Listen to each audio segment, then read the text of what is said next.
بسم اللہ الرحمن الرحیم۔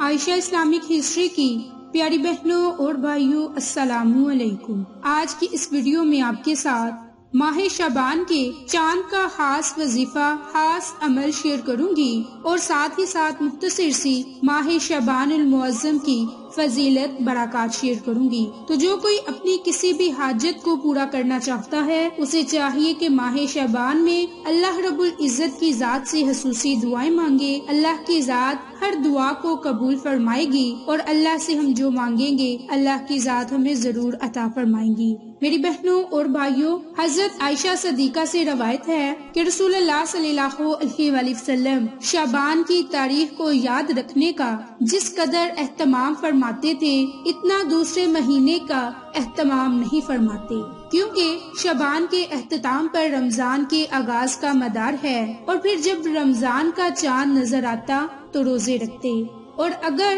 مطالعہ ابر آلودہ ہونے کی وجہ سے یعنی کہ 29 شعبان کو چاند نظر نہ آتا تو شعبان کے 30 دن پورے فرماتے اور پھر روزہ رکھتے۔ باحوالہ سنن ابی داؤد۔ میری بہنوں اور بھائیوں، شعبان کے مہینے کی بہت زیادہ فضیلت اور برکات ہے، کیونکہ یہ وہ مبارک مہینہ ہے کیونکہ جس کے اختتام کے بعد رمضان المبارک کا آغاز ہوتا ہے۔ شعبان اسلامی سال کا 8واں مہینہ ہے اور جو وہ مبارک مہینوں یعنی کہ رجب اور رمضان کے درمیان میں ہے، جس سے اس کی فضیلت میں مزید اضافہ ہو جاتا ہے۔ شعبان شعب سے مشتق ہے اور اس کے معنی تفریق، پھیلانا اور شاخ در شاخ ہونا۔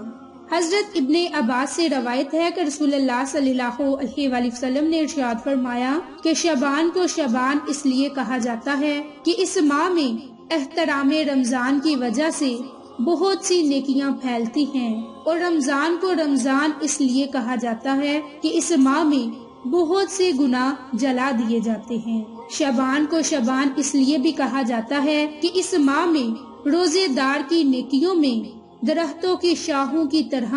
اس قدر اضافہ ہوتا ہے کہ وہ جنت میں داخل ہو جاتا ہے۔ تو میری بہنوں اور بھائیوں، شعبان کے مہینے کی کتنی زیادہ فضیلت اور کتنی ہی زیادہ برکات ہیں۔ اب شعبان کا مبارک مہینہ شروع ہونے والا ہے، اور شعبان کے مبارک مہینے میں ایک ایسی رات ہے کہ جس کی بہت زیادہ فضیلتیں برکات ہیں، اور جو کوئی شعبان کی اس رات میں عبادت کرتا ہے تو اللہ رب العزت کی ذات اس کے نامہ اعمال میں 70 گنا اضافہ فرما دیتا ہے۔ اسی طرح جو کوئی ماہ شعبان میں ایک روزہ رکھے گا تو اللہ تعالیٰ اس کے لیے 70 نیکیاں لکھے گا، اور ہر نیکی 1 سال کی عبادت کے برابر ہوگی۔ میری بہنوں اور بھائیوں، اس کے علاوہ بھی ماہ شعبان کی بہت زیادہ فضیلت برکات ہے، اور جیسا کہ میں آپ کے ساتھ شیئر کر چکی کہ اس مبارک مہینے میں ایک ایسی رات ہے کہ جس کی بہت زیادہ فضیلتیں برکات ہیں، اور اس رات کے آنے سے پہلے ہمیں کثرت سے اپنے گناہوں پر توبہ استغفار کرنی چاہیے، کیونکہ اس رات میں ہمارے نامہ اعمال کا حساب ہوتا ہے۔ تو ہمیں کوشش کرنی چاہیے کہ ہم اپنے نامہ اعمال میں نیکیوں کا زیادہ اضافہ کریں، اور وہ رات 15 شعبان کی شب برات کی خاص رات ہے۔ تو میری بہنوں اور بھائیوں، اسی مبارک مہینے کا چاند دیکھنے کا جو خاص عمل، جو خاص وظیفہ آپ کو بتانے جا رہی ہوں، وہ قرآنی سورت القدر پر منحصر ہے۔ میری بہنوں اور بھائیوں، آپ نے یہ وظیفہ شعبان المعظم کا چاند دیکھ کر اس وظیفے کو کرنا ہے، اور لگاتار شب برات کی رات تک آپ اس عمل کو، اس وظیفے کو کریں، کیونکہ شعبان المعظم کا چاند ہماری زندگیوں میں طلوع ہونے والا ہے، اور رجب المرجب شریف کی اختتامی گھڑیاں چل رہی ہیں۔ آپ لوگوں کو یہ وظیفہ بتایا جائے تاکہ آپ یہ وقت پر وظیفہ کر سکیں، کیونکہ آج کل ہمارے معاشرے کے اندر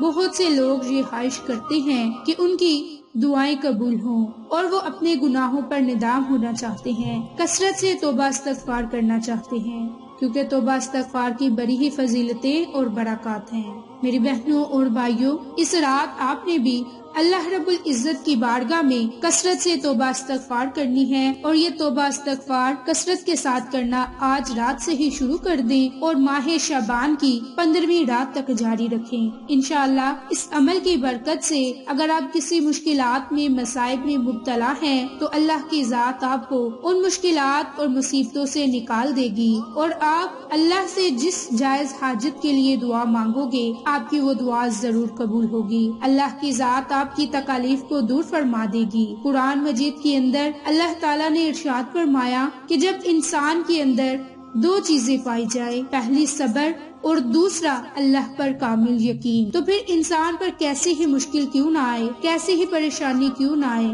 اس یقین اور اس صبر کی وجہ سے وہ مشکلات، پریشانیاں ختم ہو جاتی ہیں۔ تو میری بہنوں، جو عمل آپ کو سورۃ القدر کا بتانے جا رہی ہوں، اس کی بڑی ہی فضیلتیں اور برکات ہیں۔ میری بہنوں اور بھائیوں، سورۃ القدر کو آپ نے ماہ شعبان کا چاند دیکھ کر اور 15 شعبان کی رات تک اس عمل کو، اس وظیفے کو روزانہ رات کو سونے سے پہلے ضرور کرنا ہے۔ یعنی کہ آپ نے نماز عشاء ادا کرنے کے بعد اسی جگہ جائے نماز پر بیٹھ جانا ہے، اور آپ نے 3 مرتبہ، 5 مرتبہ، 7 مرتبہ یا پھر 11 مرتبہ درود ابراہیم پڑھنا ہے، اور درود ابراہیم پڑھنے کے بعد آپ نے ہاتھ کی انگلیوں پر صرف اور صرف 21 مرتبہ سورۃ القدر کو پڑھنا ہے، اور سورۃ القدر کو بڑی ہی محبت اور عقیدت سے پڑھنا ہے، اور جس بھی پریشانی اور مقصد کے لیے آپ اس عمل کو، اس وظیفے کو کریں گے، اسے اپنے ذہن میں رکھ کر اللہ پر کامل یقین رکھتے ہوئے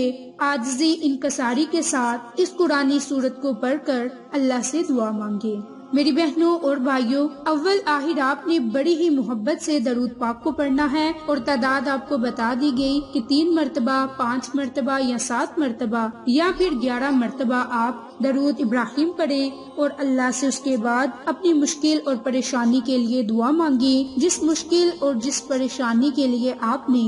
اس وظیفے کو، اس عمل کو کیا ہوگا۔ تو میری بہنوں اور بھائیوں، اسلامی سال کے جتنے بھی مہینے ہیں، طلوع ہونے پر چاند کو دیکھ کر جو بھی مقصد کے لیے آپ یہ دعا کریں گے تو اس کی وہ دعا ضرور قبول ہوگی۔ تو میری بہنوں، آپ کوشش کریں کہ اگر آپ روزانہ کے معمول پر اس عمل کو، اس وظیفے کو کریں گے تو رات کو سونے سے پہلے اور نماز عشاء ادا کرنے کے بعد آپ اس عمل کو کریں گے، اور اگر آپ صرف اور صرف شعبان کے چاند کو دیکھ کر یہ عمل کرنا چاہتے ہیں تو پھر آپ جب چاند کو خود دیکھ لیں یا آپ کو چاند دیکھنے کی بشارت مل جائے تو اس وقت میں آپ یہ عمل، یہ وظیفہ کر سکتے ہیں۔ اس کے علاوہ شب قدر کی رات تک روزانہ کے معمول پر آپ نماز عشاء کے بعد روزانہ 21 مرتبہ سورۃ القدر کو پڑھیں اور اللہ سے خصوصی دعائیں مانگیں۔ انشاءاللہ اللہ کی ذات آپ کی تمام تر مشکلات کو، پریشانیوں کو ختم فرما دے گی۔ تو میری بہنوں، یہ ایک مختصر آسان عمل ہے